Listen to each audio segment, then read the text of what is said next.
أعوذ بالله من الشيطان الرجيم. بسم الله الرحمن الرحيم. الحمد لله حمدا كثيرا طيبا مباركا فيه،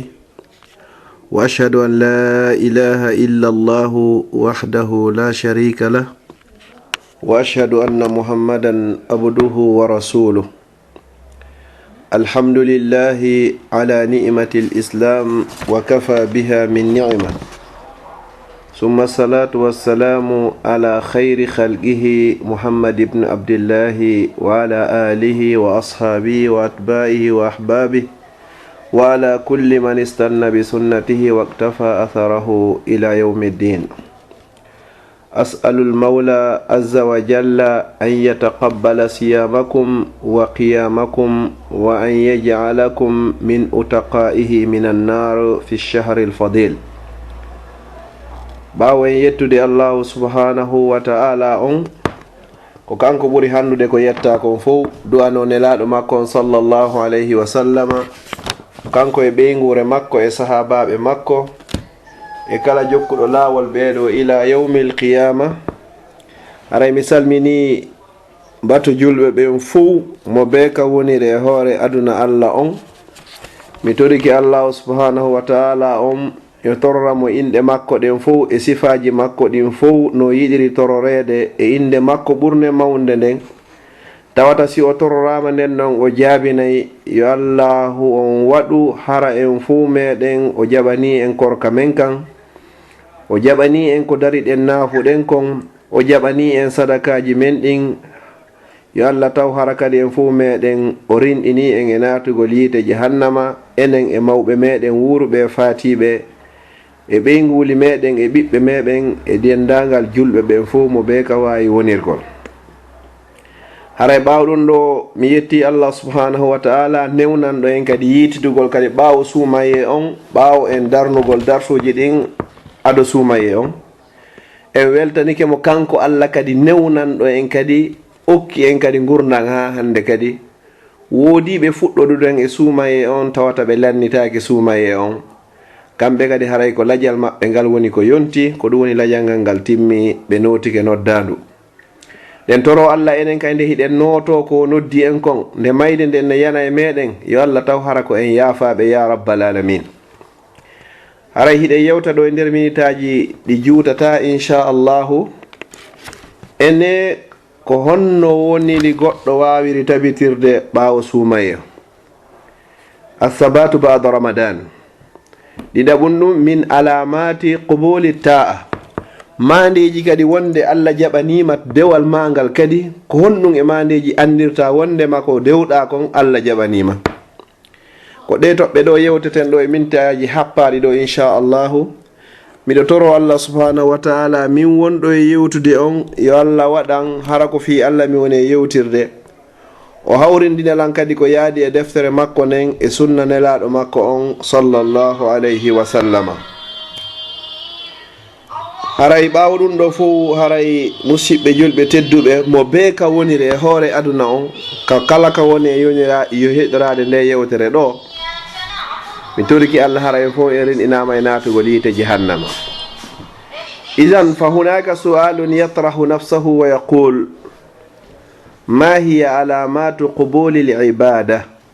ko honɗi woni mandeji wondema dewal ngal jaɓama. haray karama ko woɓɓen ɓe inni ɗo alamati qubuli l-ibada an yakuna al-abidu ba'daha afdalu mimma kana qablaha. seede ko rewɗa kon Allah on jaɓi ko ya wonu ko a tinniɗo ɓuri ko tinninoɗa kon ɓawo ngal dewal ɗon. bima'ana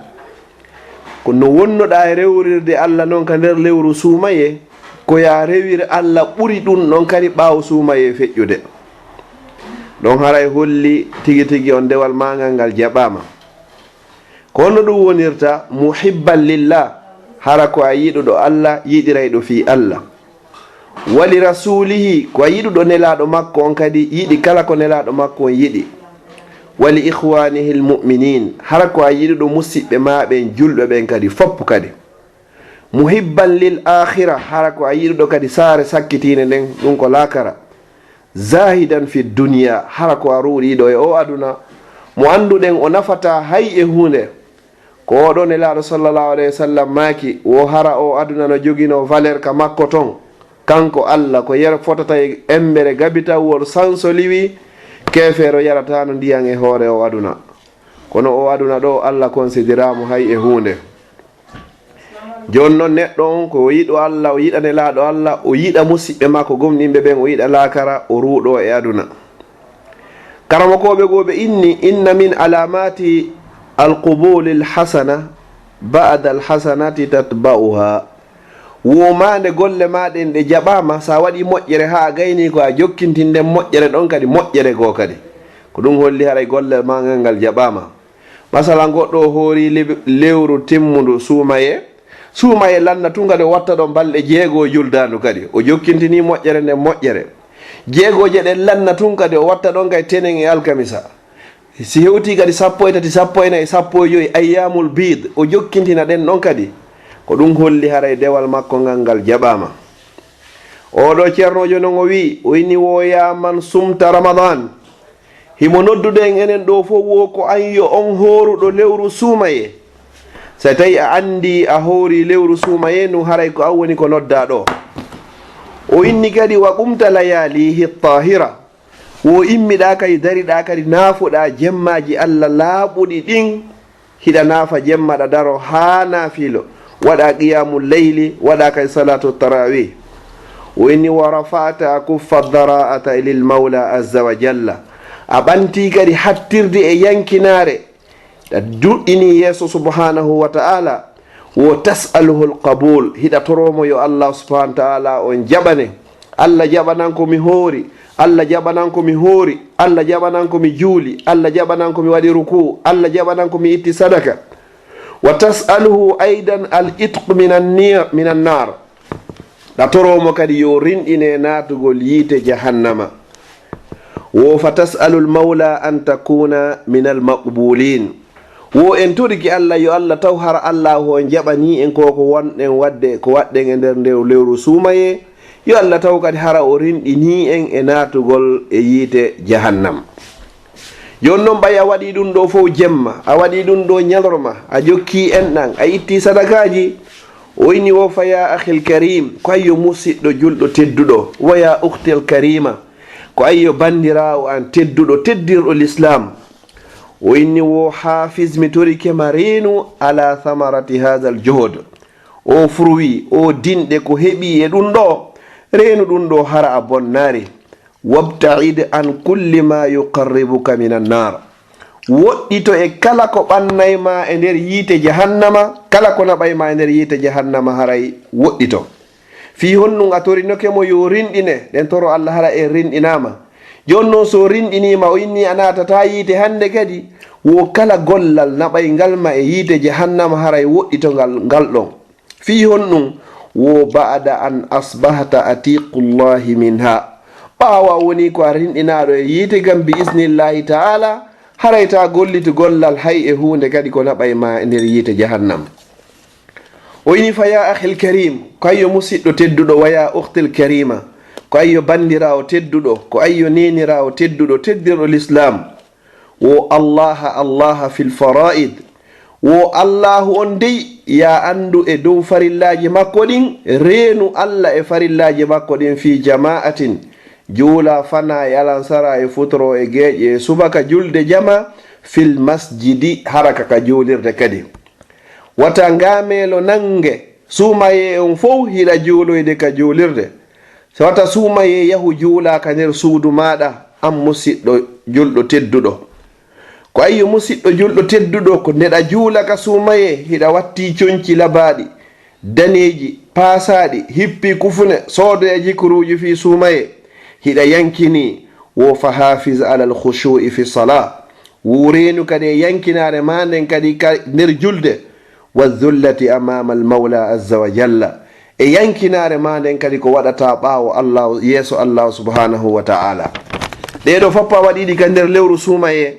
wo haray kadi andu Allah hino rentuma kadi ɓaawol suumaye on o yahude o inni allaha fi birril walidayni andude Allah kadi hino renuma ka ɗiggal ngol nene e baaba a ɗoftike yumma ma a ɗoftike baba en ma, a ɗoftike ɓe kaɓe wuuri, a ɗoftike ɓe ɓawo ɓe fatade kadi wuuruɓen a neldiɓe sunna kati, a okkoriɓe coñci julde, haray fatiɓen a waɗtaniɓe sadakaji, a waɗaniɓe ɗum ɗo fof. woya andu nene e baba kadi hina e nder lewru suumaye tun woni ko ɗoftote, na e nder lewru suumaye tun kadi woni ko ɗiggante. yumma ma e ɓenma wonay ɓe saabu fiya heɓoye aljanna. nelaɗo sallallahu alayhi wa sallam ɓe maki aljanna mo ɗaɓɓo ton on himo ka ley tundaji yumma moɗon. wo haray ko ya ɗoftoɓe no ɗaɓɓirɗa noon duwa e barki maɓɓe ka nder lewru suumaye. ɗaɓɓu ɓuri ɗum ɗon kadi ɓawo lewru suumaye ndu hino yahude. wota wonu ramadaniya neɗɗo rewayɗo allah e nder suumaye, wonu rabbaniya neɗɗo rewayɗo allah subhanahu wa taala. ko allah jeeyi suumaye ko kanko kay jeeyi ɗiya lebbi 11 luttuɗi fof.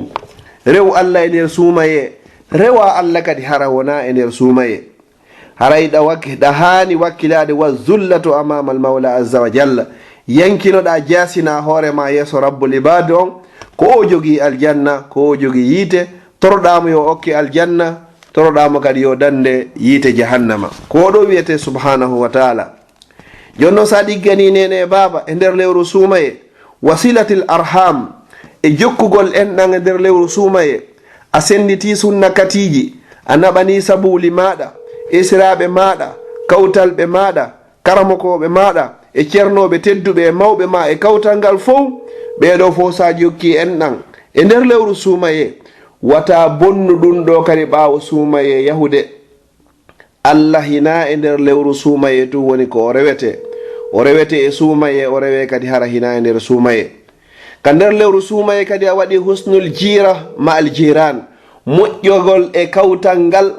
angal lorrugol ɓe, neldugol ɓe sunna kati, naɓangol ɓe salima fo. ɗiɗo foppo a waɗi ɗum ɗo ka nder lewru suumaye. waɗu ɗum ɗo kadi ɓawo suumaye on kadi feƴƴude, ko ɗum holli haray gollal ngal waɗɗangal ka nder lewru suumaye allahu on jaɓanima ngal. warrahmatu bil fuqara'i wal masakin, e yurmegol kadi wasuɓen e tampuɓe ɓen. a itti sadakaji, ka goɗɗo inni fi sabilillahi wo, ka goɗɗo inni man zallazi yuqridu llaha qardan hasanan wo. hiɗa ƴettude siko mbuuɗu ɗiɗi yeru ko heɓuɗa feere muɗum wo. itta sadaka, jonna ɓeɗo fiyo subhanahu wa ta'ala on jaɓane, fiyo rinɗine natoygol nder yiite jahannama. yo allah taw hara tawama e maɓɓe, min e an en fo meɗen e dendagal julɓe ɓen fo. si a waɗi ɗum ɗo non e nder lewru suumaye, wata bonnitu ɗum ɗo kadi ɓawo lewru suumaye nden ko ayo musidɗo julɗo. o inni allah fil muhafazati ala lazzati man ishahawati bisiyam. haray ko ayo musidɗo julɗo tedduɗo kadi wawuɗo renugol mbeleɗe mum, tuuyo muɗum, faale worɓe ma, faale rewɓe. jogitiɗa hoore maɗa, hippuɗa gite maɗen, udduɗa noppi maɗin, jogitiɗa ɗengal magal, saabu ndu teddugol ndu lewru suumaye. andu allah subhanahu wa taala kadi o yeddatake kadi ɓawo suumaye kadi. haray ko ya reeni hoorema ka jogitiɗa ɗiɗo kadi fof, haray ko ya jogito ɗiɗo kadi inchallah ɓawo suumaye feƴƴude. ko waɗi siɗi jogitiɗa ɗiɗo, nelaɗo sallallahu alayhi wa sallam ɓe maki man lam yada qawla zur wa shahada wal amalu bihi wa shahadatu zur. kala on mo accari wolugol fenande e seɗitagol fenande e gollitirgol fenande, haaju allah ala nde o accata ñamugol ma, nde o accata yarugol. joni noon ɗiɗo fof a jogike tuyoji ma ɗin fof, fiyo allah jaɓane korka ma kan. haray si suumaye feƴƴi kadi ko a jogito ɗi tuyoji ma ɗo fof, sina e hoore ko allah subhanahu wa taala on yiɗi yarli. o inni wo fa alayka bi siyami 6 ayami min shawwal wa kullu isnaini wa khamis iqtida'an bil habibi sallallahu alayhi wa sallam. wo hino waɗɗima nde hoorata kadi si suumaye on feƴƴi, na suumaye tun hoorete. wakkilo hoora kadi balɗe 6 e juldano. fiyo allah o windane baraji horuɗo hitande, mo hoori lewru suumaye timmundu, watti balɗe 6 kadi e juldano ɓawo suumaye. baraji makko hino fotawa horuɗo hitande timmunde. fi honɗum e nder hitande nden ko balɗe 350 360 jours woodi e nder hitande nden. joni noon allahu subhanahu wa taala on o daali wondema man jaa bil hasanati falahu ashru amsaliha. kala waɗɗo moƴƴere hun gotum, allahu on yoɓaymo haray moƴƴereji 10. sa waɗi moƴƴere hun gotum o yoɓama ɗum ɗon 10. joni noon si tawi a waɗi moƴƴere hun gootu ngo yoɓete 10 balɗe 30 ɗen ko hawrata ko balɗe 300 joni noon haray balɗe 60 ɗen hawra balɗe 6 ko ɗum haray woni 360 jours ko horuɗa kon saabu ɗe balɗe 6 ɗo haray ɗum noon tawa e sunnaji annaba ɓen alayhim wa ala nabiyina afdalu salatu wassalam waɗa fof ibrahim haray si ɗum ɗon feƴƴi kadi horugol ngol tenen e alkamisa si ɗum ɗon feƴƴi kadi horugol ko wiyete kon ayyamul bid ñalaɗi daneji ɗen kadi ko ɗum woni 13 14 e 15 kala lewru kadi sa hoori ɗen balɗe ɗon tati 13 e 14 e 15 kala lewru baraji ma hino fotawa horuɗo lewru timmudo sa continue no lewru be lewru baraji ma hino fotawa horuɗo hitande fi on ɗum ñallal be Allah hon yoɓetewa horuɗo balɗe 10 joni noon balɗe tati ƴetta e balɗe 30 si lewru be a heeɓi ɗeɗo andu haray a hoori hitande nden ko ɗum ɗo Allah subhanahu wa ta'ala on winelaɗo makko on wakkilo ɗen hooren ɗum ɗo hara nayo goɗɗo inno hoori wo hitande tuma sumaye ari hooru kadi hara hina sumaye eltu ɓandu ma ndun kadi e horugol andinandu kadi ndu ɓandu kadi ko eltetendu e hoore dewal nelaɗo sallallah alih w sallam e maaki wo suumu tasihhu wo hoore son hoori tun on sellay on dikkay e kala nawnare haray horugol hino wondi e cellal fi honɗum fowtinay fulkuru ndun fowtina reedu ndun ñameteji ɗi rendu ndu fawto saabu ko horuɗa kon horugol kadi hino wondi e cellal ya andu kadi korka ko tefano yey ɗum jommuɗum yawmal qiyama kala neɗɗo hooraynoɗo korka kan ari e yawmal qiyama ka inna Allah mi haɗino o ñamugol e yargol e tuuyoji e beleji makko e yottagol e sonnajo makko ɗum ɗo fo saabu an Allah mi torikema accumi tefanamo Allah inna korka kan yo ka tefanama ha ka naɓama aljanna yo Allah waɗu hara korka kan ka tefano yey en yawmal qiyama ha nato en aljanna si ɗum ɗon feƴƴi musidɓe julɓe tedduɓe Allah bil muhafazati ala salati alqiyami wannasu niyamun walaw rak'atayn ba'da salati al-isha'i mubasharatan fi bayti si ɗum ɗon feƴƴi kadi haray dey Allah himo rentuma wo ko ya renoɗa kadi e nafugol ngol jemma hara yimɓe ɓen fof hino ɗaani a waɗi salatul tarawihi a naafi a waɗi qiyamul layli balɗe 10 jokkodirɗe ɗeɗo fof waɗanaki jemma hiɗa wurnitude ɗe haray si suumaye o kadi wo feƴƴi ko ya immo naafa jemma wo hay si tawi ko darɗe 2 pet woni ko naafata ɓaawo a juuloyde geeƴe ɗen julde jama ka juulirde arta ka suudu ma waɗu hay so tawi ko darɗe 2 ɓaawo geeƴe hay si tawi ko darɗe 2 ko ɓuri e fanɗude kon kono wata mankin ɗen ɗon haray a kontama e naafuɓe ɓen jemma hay si tawi noon ko ɗen ɗon pet woni ko heɓuɗa kono wata wonu hara ñande ɓe a heɓa darɗe 20 ma darɗe 10 naafilo ka nder suumaye on yaha ronkana Allah hay si tawi ko darɗe 2 wo kala faalaɗo naatoyde aljanna ko aldawo e hasbore ko aldawo e sonja wo haray yo juulu jemma yimɓe ɓen fo hino ɗaani o naatoye aljanna hara yimɓe ɓen foppo hino wedditi ɓe maaki wo sharaful mu'min teddungal julɗo ko qiyamuhu bil layli ko immagol jemma naafa neɗɗo simo faala teddungal simo faala jaahu simo faala ɓantal yo gunnodir e Allah subhanahu wa ta'ala tumbo jemma o immo o naafa haray ko jemma ɗon Allah subhanahu wa ta'ala o inni nelaɗo sallallahu alaihi wasallam maaki hadisi selluɗo inna allaha yabsutu yadahu bil layli liyatuba musii'u nahar wa yabsutu yadahu bin nahari liyatuba musii'u layl Allah hino fonta juuɗe makko ɗen tumbere jemma o nodda en ko onon yo waɗɓe bakkatuji ko onon yo jogiiɓe haajuji ko onon yo jogiiɓe andeji ko onon yo jogiiɓe soholaji ko onon yo faalaɓe gande ko onon yo faalaɓe cellal ko onon yo faalaɓe battane moƴƴo mo be mon ko faala kon fof huntayɗo haajuji ɗin fof o noddete tumbere jemma o noddirama inde ma nden torolan ko faalaɗa kon mi okkama mololan ko faalaɗa kon mi dandama ko honnu hulɗa mi dandama ko honnu faalaɗa mi okkorama ɗum ɗo fof ko Allah subhanahu wa ta'ala ko hanuno ko enen hanuno yahugol ka makko joni noon ko kanko woni arde ka meɗen o lando en haajuji men ɗin ko honɗum haɗi hollitenmo haajuji men ɗin ko kanko woni huntowo haajuji ɗin ɗen toro Allah subhanahu wa ta'ala allahumma ya qadi alhajati igdi hawaijina wa hawaiji jamil muslimin. ɗen toro Allah o huntowo haajuji yo hunto haajuji julɓe ɓen fof mo ɓe ka wawi wonirde e hoore aduna o. haray nafugol ngol jemma hara yimɓe ɓen fof no ɗani hay so tawi ko darɗe ɗiɗi heɓu ɓaawo a juulude geeƴe haray ɗum ɗo a kontama e nafuɓe ɓen jemma. yo Allah waɗu en wurnitoɓe jemma ɓen ko ɓe Allah manti fimo tatajafa junubuhum anil madaji yadu'una rabbahum khawfan wa tama'a wa mimma razaqnahum yunfiqun. wo ɓalli maɓɓe ɗin hino woɗɗito daɗɗule ɗen e ɗanagol wo hiɓe nodda joomi maɓɓe e yoga e hunde kadi komin arsikiɓe wo ɓe kadi haray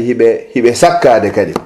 haray si tawi ɗum ɗon feƴƴi kadi juulugol ngol jemma ɗum hino waɗa annora e nder qabru. kala faalaɗo andi teren ɗo fof ñande goo en laatoto fureji ngay ka jase ha ka lugga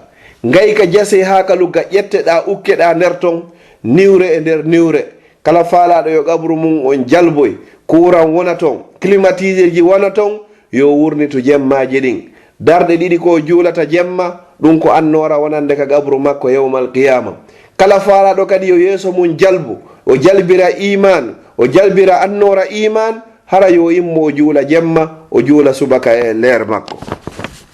si ɗum noon feƴƴi musidɓe julɓe allah bil muhafazati ala tilawati alquran shafi'uka yawma alqiyama walaw bi qira'ati juz'in wahidin fil yawmi. wo haray ko ayyo neɗɗo kadi jannguɗo alqur'ana e nder lewru suumaye halifu goto mo jannguɗa hara hina lewru suumaye ko baraji 10 windanteɗa. sa inni alif lam mim ɗon a heɓi baraji 50 hara wona suumaye. si tawi noon hara ko lewru suumaye jannguɗa ɗum ɗo alif on tun a heɓay baraji 90. sa janngiɗon noon qur'ana o ha a timminoyimo e nder lewru suumaye ndun baraji maɗin ko andino ɗi forta o ko subhanahu wa ta'ala. joni noon wata janngu qur'ana e nder lewru suumaye tun suumaye feƴƴa bonnitaɗe golle ma ɗon fof. ceernojo ngo inni woya e to janga hay tawi ko juzu goto pet e nder ñallal ngal ɗum ko ɗeri 10 ka nder qur'an etoɗa janga ɗiɗo ko fanɗi o ko fanɗi. kala faalaɗo yewtidugol e Allah subhanahu wa ta'ala ko yo jango alqur'an. kala faalaɗo yo allahu on yewtumo hara ko kanko woni yewtude hara Allah no jenti ko so tawi haray o juulay woni. amma noon siɗa jangude alqur'an haray ko subhanahu wa ta'ala on rabbul ibade on taguɗo kammuli ɗin tagi leyɗele ɗen taguma tagi jinna tagi malaika tagi ko taga kon fof haray ko oɗo woni e yewtude an hiɗa jenti ala ko ɓuri e fotude wa jentagol yewtere rabbul ibade on. o taguɗo kammuli warayɗoma nder faala o wurnitayɗoma nder faala o okkorayɗoma kadi waɗayɗoma kala ko faala si oɗo no woldeɗa hani jentade eto heɗoɗa nde yewtere ɗo. qur'ana noon nela sallallahu alayhi wa sallam ɓe maki wallazi yaqra'u alquran wa huwa mahirun bihi ma assafarati lkirami lbarara wallazi yaqra'u alquran wa yatata'ata'u fihi lahu ajran. wo on neɗɗo janngayɗo qur'an hara himo maîtrise qur'an on mo wawi prononciation on no timmi kalfe ɗen hino waali mo andi ahkamu tajwid kum be himo andi ko honno kum walorta ma assafarati lkirami lbarara. oɗo wonde e ɓe malaikaɓe tedduɓe ɗiggamɓe Allah ɗum ko jibril e mikail e asrafil e malakul maut ko ange ɓeɗo wondoyta yawmal qiyama. kombo woni falaka ɗum ɗo wakkilo janga qur'an wonon on janngayɗo qur'an hara himo ettenno kono himo wakkili fino jangira ha o timmina. wo oɗo Allah o yoɓay mo joddi makko ndin haray ko duubol o yoɓay mo joddi ko jangi qur'an on kon o yoɓa mo kadi joddi ko tampi kon kadi fi janngugol qur'an. musidɓe julɓe janggen qur'an ko tefano yeyɗum joom muɗum yawmal qiyama. alqur'an on aroyey tawa neɗɗo hino kali hino tongi hino falano lumbiroya. qur'an arnen inna ya rabbi ko ayyo joomi am mana'tuhu nawma bil leyl mi haɗino o ɗoyngol jemma sabu ko ƴettaynolan o janga kon mi torikema accu mi tefana oɗo. qur'an on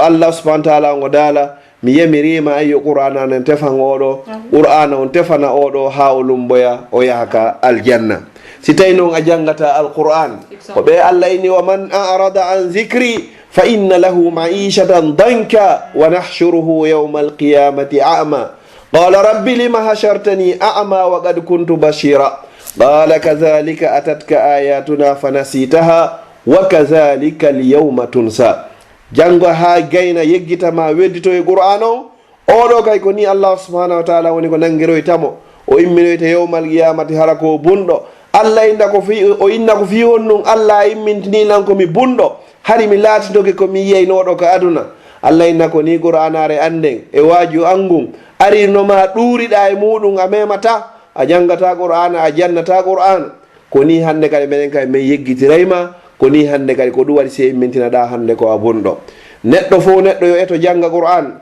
yo jannu qur'an, yo jangu qur'an ka suudu makko, yo jangu fayɓe ɓen ka qur'an ka suudu makko. Kala suudu ndu qur'ana jangatake fi muɗum haray hino way wanowa berɗe yewɗe haray hunde ala e muɗum. Kala suudu ka qur'ana jangete Allah waɗay barki e suudu ndun, waɗa barki e arsikeji ɗin, waɗa barki kadi e yimɓe suudu ndun kadi kala ka qur'ana jangete. Kala ka qur'ana jangete e suudu cheytane wo'itoto ndu suudu ɗo ko boni hewtata ndu suudu ɗo. Fa ya ayyuha al ihwa,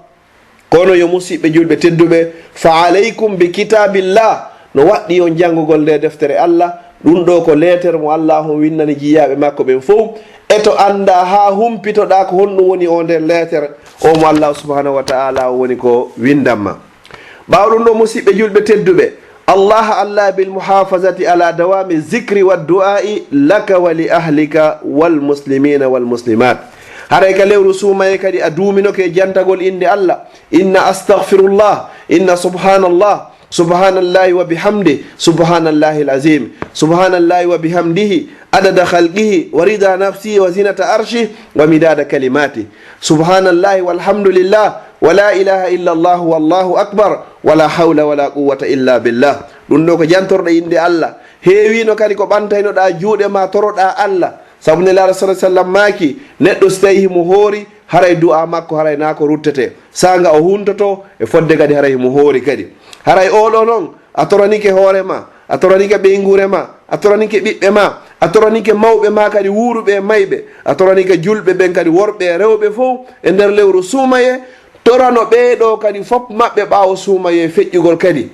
fa aleykum bi du'a, duume e toragol Allah subhanahu wa ta'ala. ande du'a addu'a mukhul ibada, ko du'a woni ngandi dewal ngal. Allah subhanahu wa ta'ala o dalika deftere makko, wa qala rabbukum ud'uni astajibu lakum, jomi mon daali wo torela min Allah mi jaabinanayi on. Allah won o fodi en wondema pellet sen torikemo, o fodi en kadi wondema o jaabinanayi en. ko honɗum haɗi toroɗenmo. Allah inni ka deftere makko, inna allaha la yukhlifu lmi'ad, Allah o lundotako fodore, so fodi o firtata ko bani adama fodata firta. amma noon Allah ko fodu makon kanko o hunnay. o inni noon udu'uni astajibu lakum, torelam mi jaabinanayi on,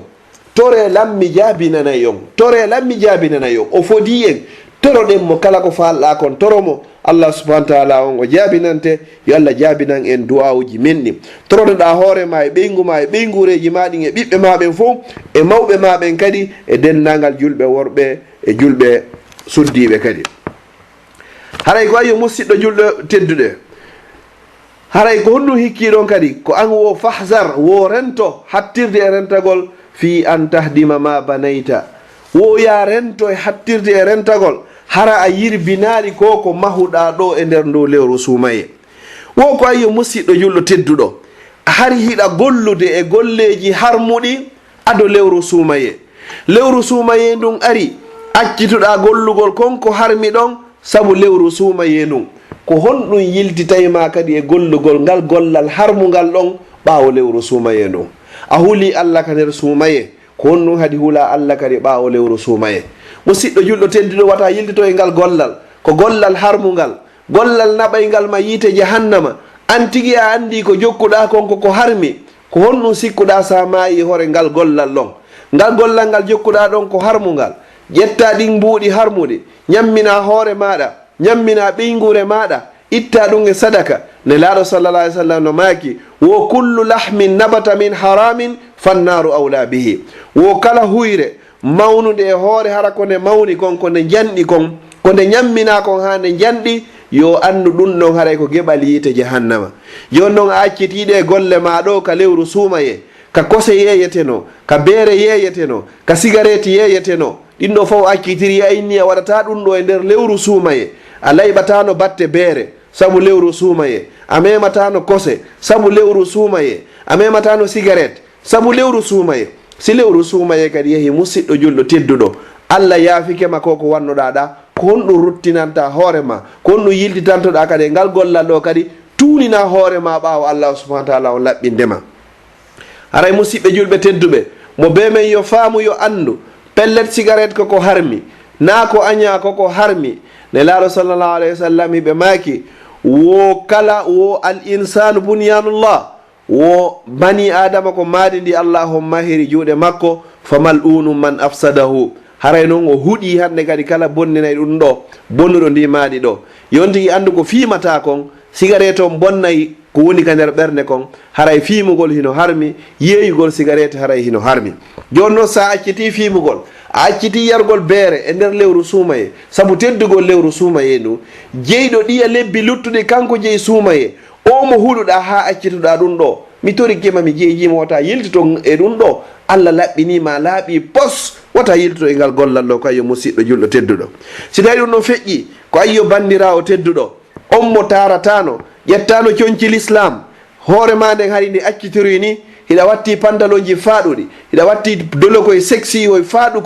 koye anduɗa allah yiɗa yarlaki, a acciti koye ɗo, a ƴetti coñci timmuɗi, a ƴetti jilbabu, coñcol timmugol, coñcol l'islam, fi lewru suumaye ndun ndu ari, ko allah hino yiɗuma, himo wawnoma warde ƴettitama hara koye hoore koye coñcoye faaɗu koye ɗon, mo wawnoma wargol tawyama toon o ukkoyama yiite jahannama, hara hoore ma nden ko ni woni ko accitirɗande. joni noon allah yiɗima, o yurmamama, o tippini yurmede makko nden e ma, o tippini giggol makko ngol e ma, ko ayyo bandirawo tedduɗo, a wawi suuɗulgol nde hoorema, a wawi ƴettugol coñci l'islam, a buumi ɓandu ma ndum fof saabu teddugol lewru suumaye, a andi ko ɗum ɗo woni gonga on, ta acciti oɗo gonga ɓaawo suumaye kadi yahude.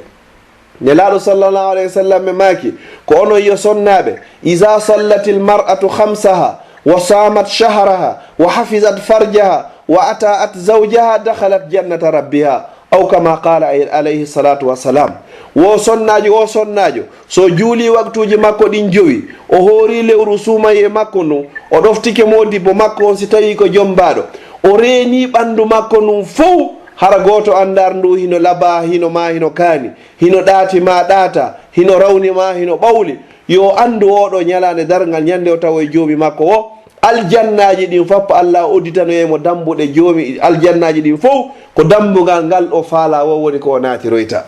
joni noon ko fi honɗum suuɗanɗa hoore ma nden ka lewru suumaye, ko ɓay hiɗa andi jakka yoosi allah jaɓante ko be hoore nden suuɗe, ko fi honɗum ƴettanɗa coñci timmuɗi, ittuɗa koye coñcoye faaɗu koye coñcoye cheytan ka nder lewru suumaye, ko ɓay hiɗa andi pellet, si hina ɗum noon allah jaɓantama. joni noon o jaɓanima, miɗo toro allah yo allah tawara allah on jaɓanima. joni noon ɓaawo o jaɓandema wata bonnu ɗum noon, wata tuuni hoorema, ɓaawo allah subhanahu wa taala o laɓɓindema, ko ayyo bandirawo tedduɗo. haray si ɗum ɗon feƴƴi, haray ko ayyo musidɗo tedduɗo, no woodi enen wono jooɗiɓe Europe ɓe nga, hara hino jokkodiri e debbo, hara ko jatigi yagal keleyagal woni hakkudeji maɓɓe, ko jatodiri suumaye on hewti, ɓe iwa e nder ndu suudu ɗon, ɓe yaha e suudu goo, ɓe inna jatiguijo maɓɓe horintaɓe, ɓe horataɓe ara ɓe hunto ka jatiguijo maɓɓe. ndare kulol allah ko allah subahana taala liɓi e ɓerde ma, allah okkima kulol allah, a andi jaka yo konko jokkuɗa ɗon koko harmi, a andi konko wonɗa ɗon sa mayi e muɗum allah naɗoyte yiite jahannam, o okkima kulol ko wiyete kulol, ko allah inni ka qur'an, innama yataqabbalu llah, ande ko allah o jaɓanta ko minal muttaqin, ko ɓen huloɓe mo. a hulimo ha a accitingal gollal on, a seedi o debbo janano, a iwi o jeeno, ko ɗum ɗo ko harman ɗumma, suumaye yeehi, wata artu kadi tunina hoore maɗa. ɗum no wayi was tawi a woppoyi coñci daneji, a wompiɗi haaɗi laaɓi pos, a waɗiɗi mbulu ha moƴƴi few, ɓornoɗaɗi ha gayna, itta dolo kewka ƴetta fufamo kadi ka ndondi. est ce que haray a tuninari ngol coñcol ɗo, allah yiɗima, o yurmamama, o teddinima, o wibbinde yurmen ɗo e hoorema, wata tuunin hoorema musidɗo julɗo, ɓawo allah subahana taala on o yurmedema, o tippina yurmede makko e ma, o tippina giggol makko e ma, o tippina kulol allah o hebbina ɗum ɗo e ɓernde ma. ko yo musidɗo julɗo tedduɗo yeto o jatigijo ma Allah addi yurmede ma yo ɗaɓɓe goɗo tuuba ruttoɗo ka Allah ƴetta décision ferme a wattatangal gollal ngal waɗɗa ɗo fodde hiɗa lutte hoore gurdam nin sa ko waɗanɗa ɗum ɗo kon toroɗa Allah Allah hon yo yaafama Allah ko yaafotoɗo ɗen toro Allah subahana taala yo Allah hawriten en yaafo en fo meɗen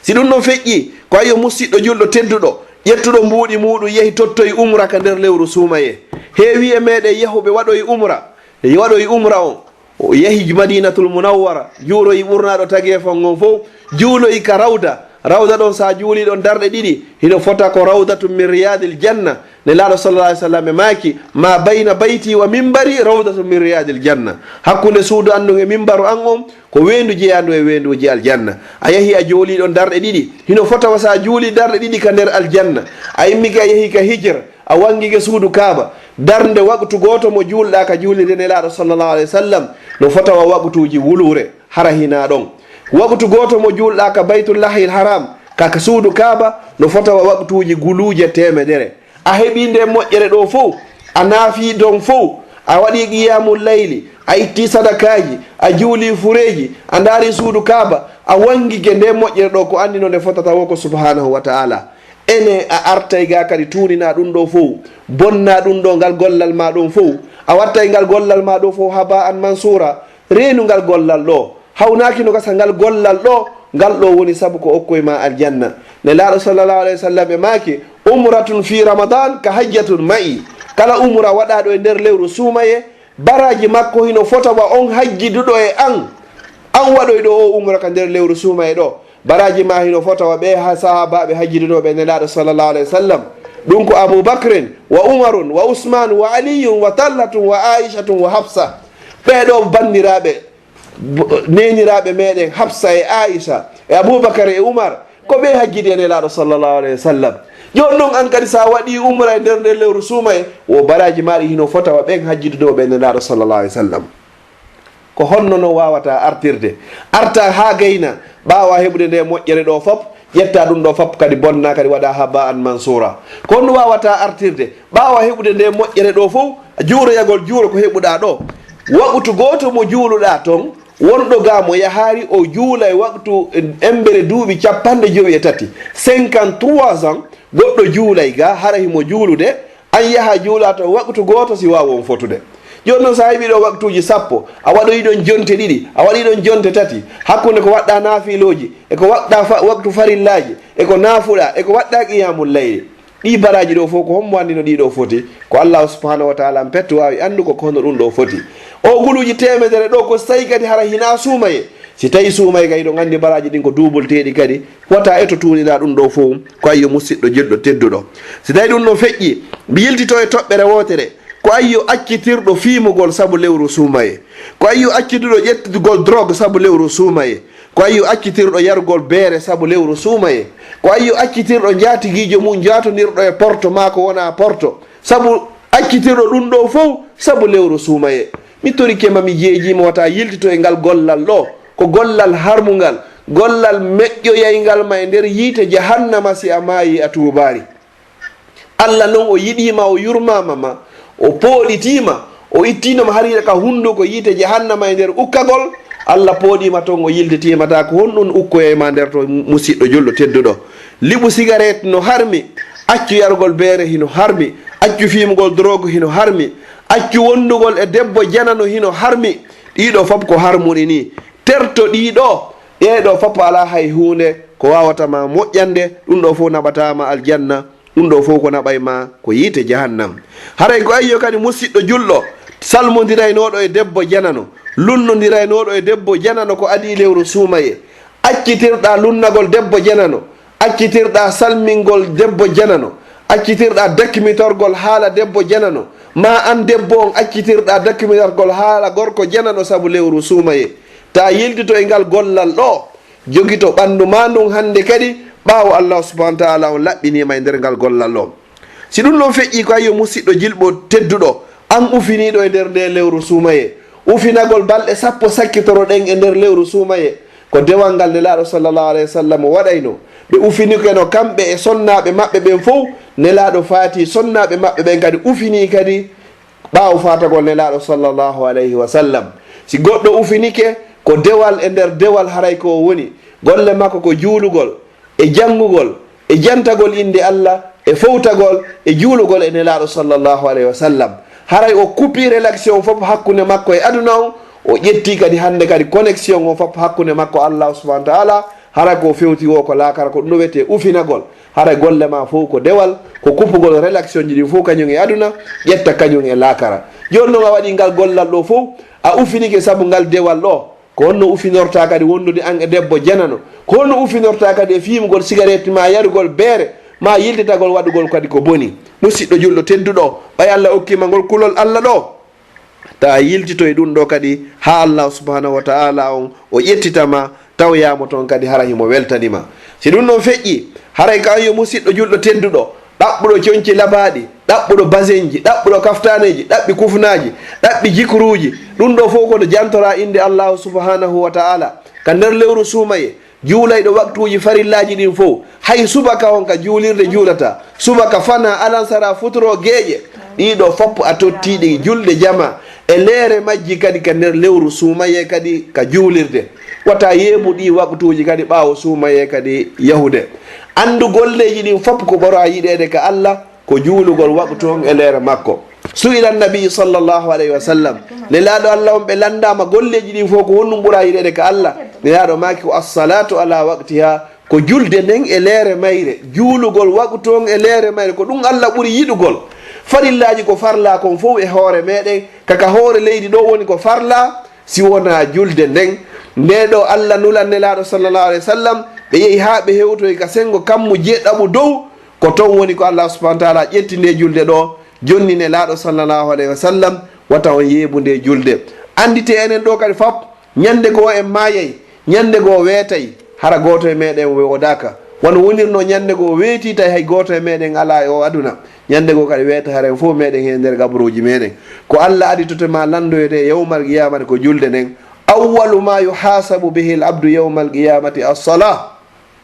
ko jiyaɗo adete landitoyede ko fof yawmal qiyama ko nde julde. fa in salahat salaha sa'iru amali si julde nden moƴƴi andugol ndendagal golleji ma ɗin fof haray moƴƴi yo Allah moƴƴinan en julde men nden. wa in fasadat fasada sa'iru amali si julde nden boni andu dendagal golleji ma ɗen kadi fappo haray boni wal iyasu billah. joni noon ka suumaye ɗo an o wonɗo e gollude a ƴetti conseil ji fiya hooro a ƴetti conseil ji fiya juulo e iidi a ƴetti conseil ji fiya tottu o waktuge leere makko wata yeeɓuɗi waktuji ɗo kay ɓaawo suumaye feƴƴugol. Allah hina e nder suumaye to woni ko rewete o rewete o suumaye o rewe kadi hara hina e suumaye kadi a wakkilige ɗum ɗo fop eto tabita e hoore ɗum ɗo ha Allah ƴettitama kadi e hoore ɗum ɗo yo en tori Allah yo Allahu en ƴettito en hara ko yiɗɗo en hara mo yarli en kadi. haray si ɗum ɗo feƴƴi ko ayyo bandirawo tedduɗo andaraynoɗo filmuji harmuɗi andaraynoɗo série ji andaraynoɗo ɗum ɗo e ɗum ɗo ya andu ko hakkimma ɗin ɗon konka nder suumaye hanaka yiltitoɗa e darugol konko harmi ɗon kadi ɓaawo suumaye kadi darayɓe peseji harmuɗi ma darayɓe série ji filmuji kala ko darete kon fof ɗi accuɗa ɗin fof darugol ka nder lewru suumaye saabu suumaye andu sellata kadi kadi daare kadi ɓaawo feƴƴugol suumaye kadi ko accimma ɗum noon koko ɓay an tigui hiɗa andi consciencieusement hino harmi ko ɗum waɗi si accuɗa mi torikema mi jeejima wata ruttito e majji hino woodi ko daare hara hina ɗum ɗon hino woodi ko waɗe hara hina ɗum ɗon kala ko anduɗa kon hino harmi wata waɗu ɗum ɗon toro Allah subhanahu wa ta'ala toroɗa Allah subhanahu wa ta'ala on haray ko yo yaafoma haray darugol ɗinɗon on ko perdingol tan a darata ɗum ɗon ha heɓa ɗon baraji a darata ɗum ɗon ha andita Allah a darata ɗum ɗon ɗon ha hula Allah a darata ɗum ɗon ɗon ha heɓa courage fi janngugol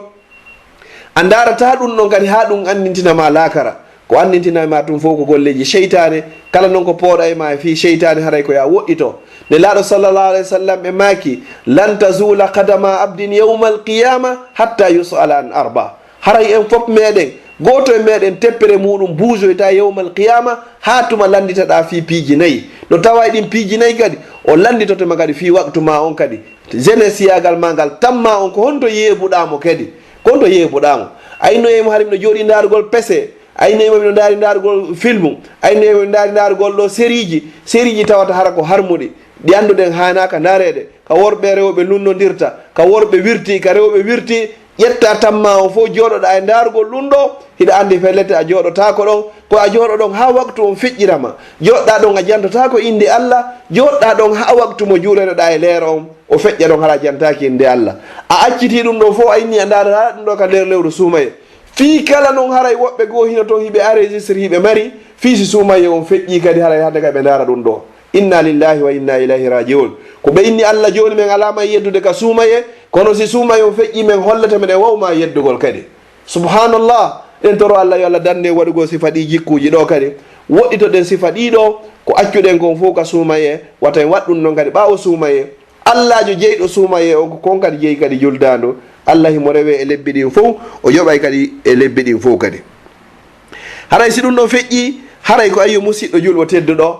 mi yewtino toɓɓere nden etiɗo ha timmini qur'ana on e nder lewru suumaye nu. A timmini qur'ana e nder lewru suumaye nde wotere, nde laabi ɗiɗi, nde laabi tati, nde laabi nayyi, nde laabi joyi. Eto hay so tawi ko nde wotere awa e nder hitande nden kadi timmina kadi.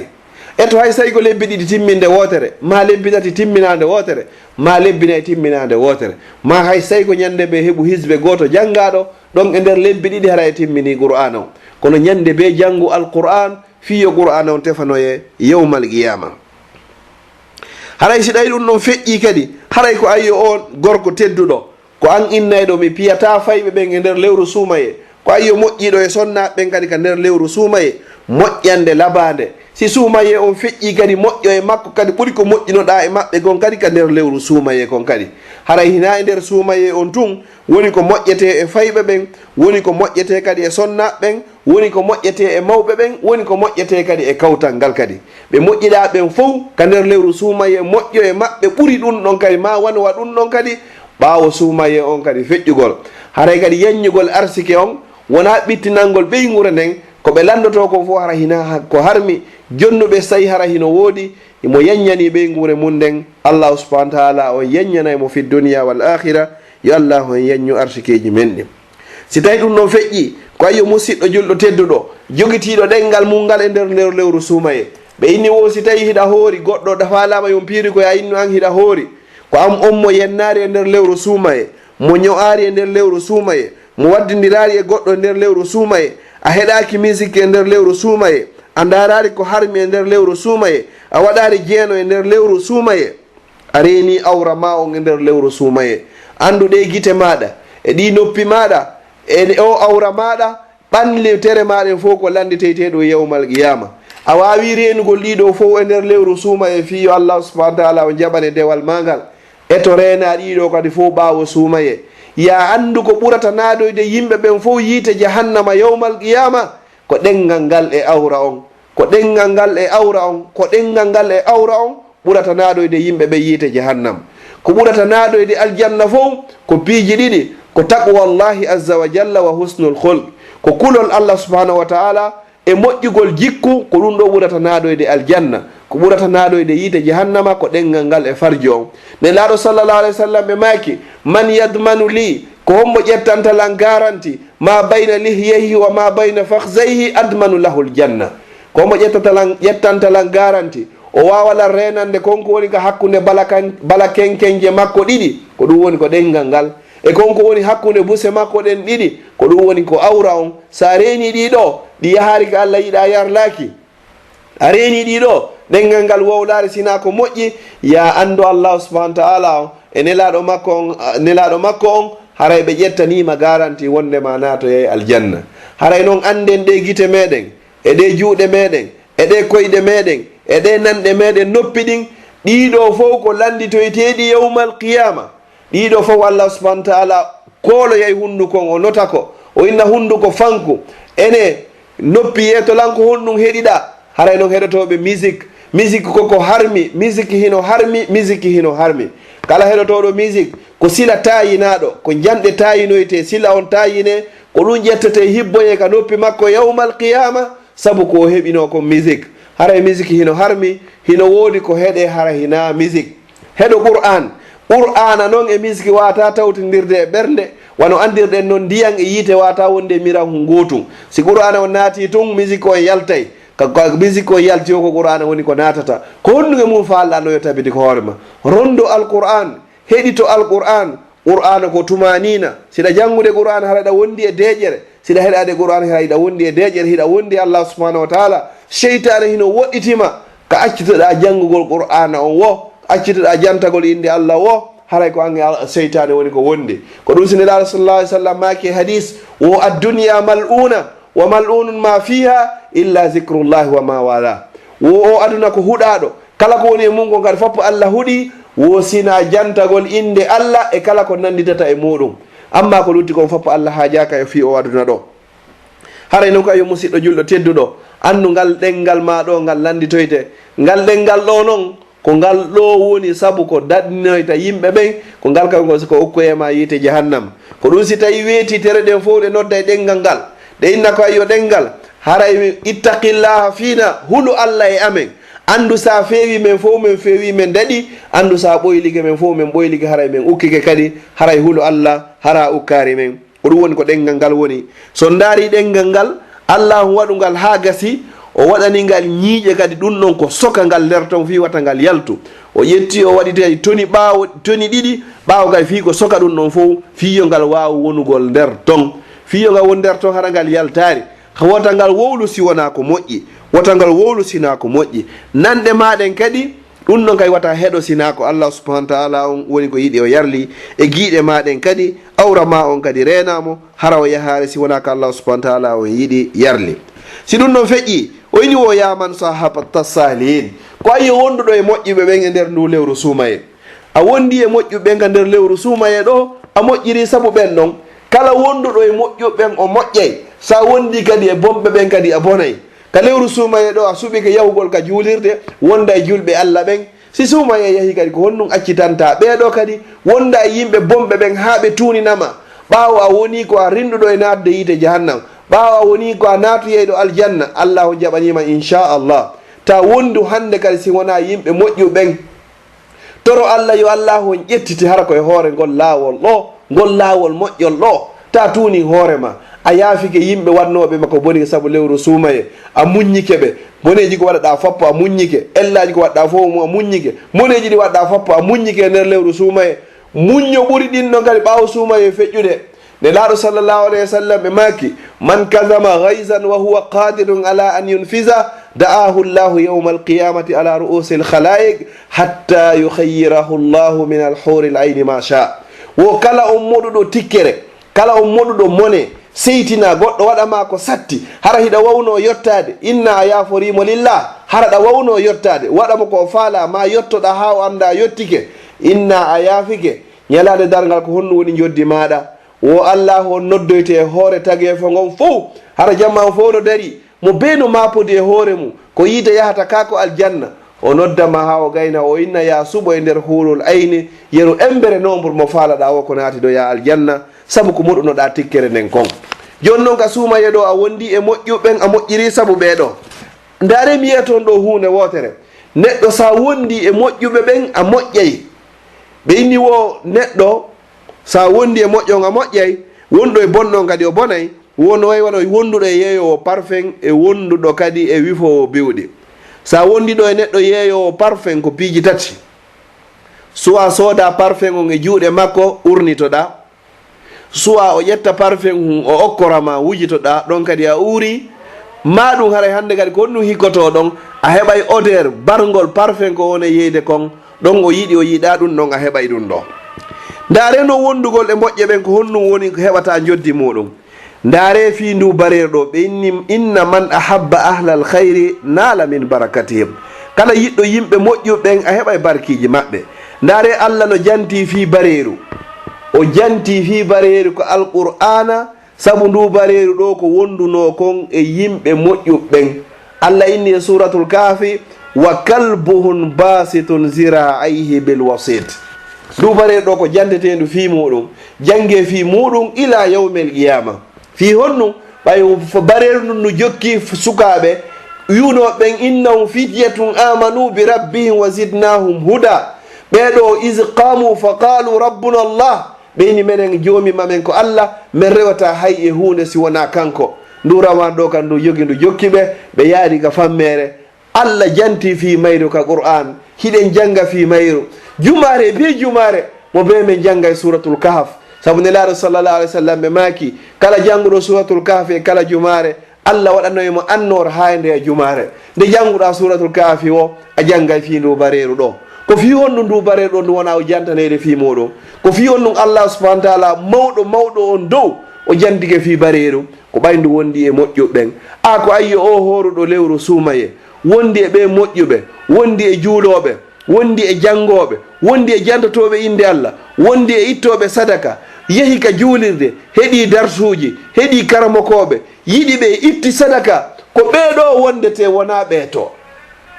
ɓe accituɗa fof aɗo suumaye wata wonditu ɓen ɗo mbawa suumaye wata jaɓuɓe ɓe tuuninama wata jaɓuɓe ɓe ukkama e bakkatu ɓawa laaɓude e bakkatu wata waɗa jaɓuɓe naadama e ñooreji ɓawa laaɓude e muɗum ɓe wondunoɗa ka nder lewru suumaye ko ɓe woni ko wondete mo ɓeno yeeli ko ɓeɗo wattinta ɗum mo ɓeno yeeli kadi ko ɓeɗo woni ko wondata kala faalaɗo joni jommugol ko toon yahata ka juulirde kala faalaɗo ko moƴƴigon ko toon yahata kala ittuɗo sadaka ko toon naɓata ɓay ko toon woni ko tañƴina wondema ko moƴƴigon ko toon woni joni noon si tawi Allah jantike fi rawandu nduɗo ko moƴƴuru oɗo ko saabu ko ndu wonduno kon e ɓe yimɓe moƴƴuɓe ɗo yo Allah waɗu e wondayɓe e ɓen moƴƴuɓe harayno wondugol e gomɗinɓe ɓen ne laaɗo sallllahu alayhi wa sallam ɓe maaki wo almuminu gomɗin ɗon wo in ma cheytahu nafaak si a yaadi e makko o nafete wa in shawartahu nafaak sa disinike kadi e juuɗe makko kadi o nafete kadi wa in sharaktahu nafaak wo sa kafidi e makko kadi o nafete kadi wa kullu shay'in min amrihi manfaa wo dendangal fiyakuji ɗin fof e fiyake oɗo wo haray ko nafoore haray noon musidɓe julɓe tedduɓe wondugol e moƴƴuɓe ɓen haray ko ɓe woni ko moƴƴete ko ɓe woni ko wondete kan haray noon ɓayi a wondi e ɓeɗo ha a laaɓi eto tabita e ɓeɗo nelaɗo sallllahu alayhi wa sallam ɓe yewti ɗum ɗo abdoullahi ibnu abbas kanko kadi o inni wo inna lil hasanati wono wodani piiji moƴƴuɗi ɗin ɓay tun a waɗi ko moƴƴi kon wono wodanma piiji honɗum e honɗum am o musidɗo julɗo tedduɗo e an o bandirawo tedduɗo ndaari hoorema fewɗo ɗo ni a taway a heeɓi piiji 5 sabu ko waɗɗa kolngal dewal ɗo e nder lewru suumaye sa acciti kadi ɗum ɗo a heɓay kadi piiji 5 joni noon ko honɗu e majje falla tabitude e muɗum mi yiyatoma ɗo ko honɗum heɓuɗa e nder lewru suumaye sabu a waɗi ko moƴƴi goo woko diya an fil waji ni Allah waɗi annora ka yeeso ma sa ndaari tigi a taway hiɗa jalbi sabu annora ko juuluɗa jannguɗa ittuɗa sadaka naafuɗa jemma e nder lewru suumaye ɗiɗi wa nuran fil qalbi a heeɓi kadi annora ka nder ɓernde ma kadi hiɗa welti anti ko suumaye on ko horuɗa kon hiɗa weltori ɗi piiji ɗo fof fi honɗum ngal dewal ngal waɗɗa ɗo ko heɓinma ɗum ɗo ko sabu ko waɗɗa ko ngal nder lewru suumaye tati on wa sa'atan fi risque Allah yaññay arsike ma on kadi o waɗa barki e makko kadi a soñjaki ko ñaama a soñjaki ko ɓornaɗa e nder lewru suumaye sabu ko rewɗa kon Allah subhanahu wa taala tati wa quwwatan fil badani o hokkuma kadi doole e cembe ka ɓandu ma kadi wawɗa daragol naafa itta sadaka waɗa piiji moƴƴi 5 wa mahabbatan fi qulubil khalqi Allah okkuma kadi giggol kadi ka ɓerɗe tageefo ngo fof ɓeyna machallah mo foɗɗa ka juulirde o assalamu aleykum assalamu aleykum hara hino weltanima an bandirawo mo foɗɗa ka yaasa wiɗa waɗi coñci timmuɗi labaɗi oyna machallahu ko julɓe ɓenni haray ko ɗum ɗo weɓuɗa e nder lewru suumaye sa acciti noon piiji moƴƴuɗi ɗi wannoɗa ɗin ka nder lewru suumaye ko ɗi piiji 5 wonɗi e arde ɗo kadi ko ɗiɗo kadi woni ko heɓata joni noon daari ɗiɗa 5 e ɗi 5 wonɗi e arde ɗo ko honɗi e majji ɓuranma wo goo wo sawadan fil wajhi a heɓay niɓɓitande ka yeeso ma ngon fof niɓɓita hay wujiɗa nebbe ko nebbiɗa ko wujiɗa o nebban andu yeeso ma ngon jalbirta fi muɗum ɗiɗi on wa zulmatan fil qalbi a heɓay kadi niwre ka nder ɓernde ma kadi hara hiɗa ɓernde ma nden hino ɓitti hiɗa soñji hiɗa wonji e soholaji e miijoji toon andata hay ko honɗum jokkuɗa tati on wa wahnan fil badani a heɓay kadi lo'ere ka ɓandu ma kadi hara hay immagol ngol juula hara hiɗa ronki hiɗa ɗaati cheytane ñoƴƴama ɗon ha waktu on feƴƴi hara a juulari mo 4 wa naqsan fi risque Allah ɗuytay kadi arsike ma on o watta barki e makko hara ɗa soñji toon ko honno heɓorta ko wakkiliɗa o ko wakkiliɗa kadi hara wawata heɓude 5 on wa buhtatan fi qulubil khalqi yimɓe ɓen fof kadi ɓe añama ɓeyna karijo na an wonay ɗo ɗum ɗo ka suumaye ko fi on ɗum accitanɗa ɗum ɗo ɓeyna oɗo kadi o murti joni noon daaro ɗi piiji ɗo jowi ɗi heɓuɗa ɗin ka nder lewru suumaye saabu ko wakkili a dewal ngal kon si a tabbiti kadi ɓaawo suumaye kadi ko ɗiɗo woni ko Allah subhanahu wa taala woni ko okkayma ɗiɗo jowi e ɗiɗa jowi ko ɓuranma o haray waɗɗum min noon mino suɓanoma mino toroma kadi ya waɗu ɗiɗo fiya heɓu annora ka yeeso ma heɓa kadi annora kadi ka nder ɓernde ma heɓa kadi yaajende ka arsika ma heɓa kadi doole kadi ka ɓanndu ma kadi heɓa kadi giggol kadi ka hakkunde ɓerɗe tagi fo ngon haray ko ɗum ɗo woni ko moƴƴatma mi sakkitora yewtere hannden inchallah ne laaɗo sallllahu alayhi wa sallam ɓe maaki wo ala ukhbirukum bi rijalikum fil janna ene on accata mi yeeto on worɓe mon ɓen pelletti ɓeɗo ko naatoyeyi ɓe aljanna ɓe inni wo annabiyu fil janna wo sikke wo ala wondema pelletti ne laaɗo on kanko himɓe ka nder aljanna wassadiqu fil janna haray ka neɗɗo gonguɗo on kadi nunɗuɗo on aboubacre e nandoɓe maɓɓe fof ɓeɗo kaka aljanna ɓe inni wo warrajulu yazuru akhahu la yazuruhu illa lillah neɗɗo yiɗirɗo goɗɗo fi Allah ɓe yiɗidiri fi Allah ɓeɗo fof ka nder aljanna woni ko wonoyta an kadi an ɓotorinoɗo ɗo Allah yo Allah subhanahu wa taala on dande yo rinɗine natugol yiite jahannama o rinɗinma toriɗamo kadi yo okke aljanna o okkima bi isnillah toriɗamo yo yaafoma bakkatoji ma jani e to soki o yaafikema kadi bi isnillah ɗiɗo fof ɓawa waɗi ɗum ɗo o wettima ɗa ko honno ƴettanta hoore ma kadi watta ɗo kadi ɓawa suumay e yahugol sa watti ɗon ɗon hoore ma tun Allah ƴettitima e nder ɗum mayde arima e janggima e nder ɗum ɗo ko honno wiyoyta Allah subhanahu wa taala yawmal qiyama a ɓawa tuninde hoore ma haray karamokoɓe moƴƴuɓɓen fof salafu salih ridwanullahi alayhim ɓeɗo kamɓe lebbi jeego haray hiɓe torade Allah subhanahu wa taala yo Allah on tawnuɓe suumaye allahumma ballighna ramadan allahumma ballighna ramadan Allah mi torikema tawnumen ramadan hewtimen lewru suumaye men hoora si suumaye hewti ɓe hoori ha suumaye feƴƴi lebbi jeego kadi haray ɓe torade Allah yo Allah on jaɓan ɓe lebbi jeego hiɓe torade yo Allah tawnuɓe suumaye si suumaye feƴƴi lebbi jeego kadi hara ɓe torade Allah yo Allah o jaɓanɓe koɓe hooriɓe kon ibnul qayyim ul jawsi rahimahullah oɗo o wi hakke koɓe lerɗuno fi suumaye koɓe lerɗuno fi ɗaɓɓitogol o jemma wiyeteɗo laylatul qadre wosi tawi jemma laylatul qadri on ko ɗaɓɓiteteno koye nder hitande nden fof woɓe ɗaɓɓitaynomo e nder hitande nden fof fi yoɓe heeɓu jemma laylatul qadre annoga heeɓi jemma laylatul qadri inchallahu bi isnillah ɓawa ɗum noon foppo kadi a wurniti jemmaji iidije ɗen a waɗi ɗi e naafiloje ɗe fof musidɗo julɗo tedduɗo e bandirawo tedduɗo mi torikema wata tunin hoore maɗa ɓawa laɓɓinde hoore maɗa haray noon mi sakkitora yewtere annen ɗo makumo imamul hasanul basri oɗo o wi imamu oɗo mo anduɗen noon ko jeeya e kibaru tabi'in oɗo o wi wo yabno adama ko ayo ɓinguel adam innama anta ayyamun majmua wo andudey an ko a ñalɗi moɓaɗi ndo hiɗa way waɗa lendi mardi mercredi jeudi vendredi samedi dimanche ɓeni wo fa kullama zahaba fika yawmun zahaba badok wo kala nde ñallal gotal feƴƴi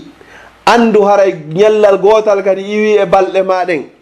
ko ɗum o inni imamul hasanul basri rahimahullah hanki hari hiɗen e alkamisa yeehi andu kadi no alkamisa yaari noon ko ñallal gotal ɗoyti e gurdam ma hande hiɗen ñalande juma ɗo ñande nogay e nayyi mois de juillet 2015 ya andu si ɗum ngal ɗo feƴƴi ngal artata ko noon kay say ko duuɓi temedere joguinona ma 50 goto ɗoytike balɗe maɗe nogay kun ɗon ko gartata est ce que ɗum hiɗa andi a hasbi hoorema ngal ɗo ko honɗum yaari ko ɗum noon wonti nelaɗo o wii hasibu anfusakum qabla an tuhasabu hara imamul hasanul basri kadi o wi wo wallazi nafsi biyadi laqad adraktu aqwaman kanat ad-dunya ahwanu alayhim min at-turab alladhi tamshuna alayhi o haray ko en wattan hakkil e o adna mo wonɗen e hoore ɓuɗum wo o ɓe tawino yimɓe no wodno yimɓe go sahabaɓe en kamɓe tawata o aduna hino jasuno ka maɓɓe ɓuri ndi leydi ndi wonɗen yahude e hoore muɗum imamu ali karramallahu wajha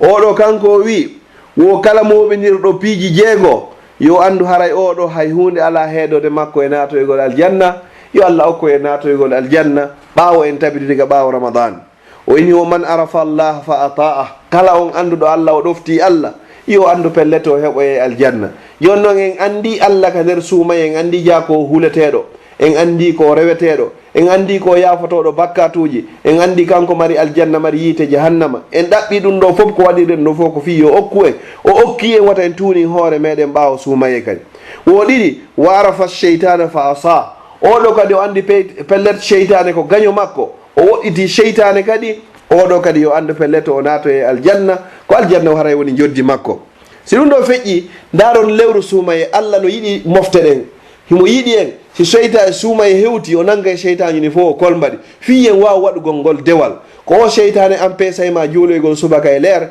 ko empesayma waɗama darinama piiji harmuɗi, joni noon o joganikema cheytane ɓawo suumaye feƴƴude a waɗiɗe dewe ɗo kadi. Si suumaye kadi feƴƴi angadi eto jogoɗa cheytane, foola cheytane, juuloya subaka e leer, juula waktuji ɗin fof e leer, waɗa hoorema ko a julɗo. Si ɗum ɗo feƴƴi tammun ɗum o wi ɓeyni o wa arafa al haqqa fattaba, o andi ɗum ɗo kadi ko gonga, o jokki kadi gonga on kadi, oɗo kadi himo tawa e heɓoyeɓe aljanna ɓen. Nayi on wa arafa al batila fattaqa, o andi kadi ɗum ɗo kadi ko mere, o woɗɗiti mere nden kadi ko ɗum heewa du'a ko du'ete allahumma arina al haqqa haqqan warzuqna ittibaa wa arina al batila batilan warzuqna ijtinaba. Jowi on o inni wa arafa dunya fa wasabaha, o andi kadi aduna on ko mere tejo, o woɗɗiti aduna on kadi hara o tunuga o ƴettaki hoore makko, o nuɗɗini e hoore aduna. Jeego on wa arafa al akhira fa talabaha, o andi kadi wondema pellet laakara on himo wooda, o ɗaɓɓi laakara on. Mi toro Allah yo Allah hokku en laakara on janngo. Allahumma la taj'alna mimman laysa lahu min siyamihi illa al-ju'a wal atash, wa la taj'alna mimman laysa lahu min qiyamihi illa at-ta'ab, warzuqna as-sidqa wal ikhlasa fil qawli wal amal, wa taqabbal minna innaka anta as-sami'ul alim. Fa amaluna qalil ya rab, wa zaduna haqir, wa anta al-afuwwul karim. اللهم اغفر لنا ولوالدينا ولجميع المسلمين والمسلمات، وصلى الله على سيدنا محمد وعلى آله وصحبه وسلم تسليما كثيرا دائما وابدا.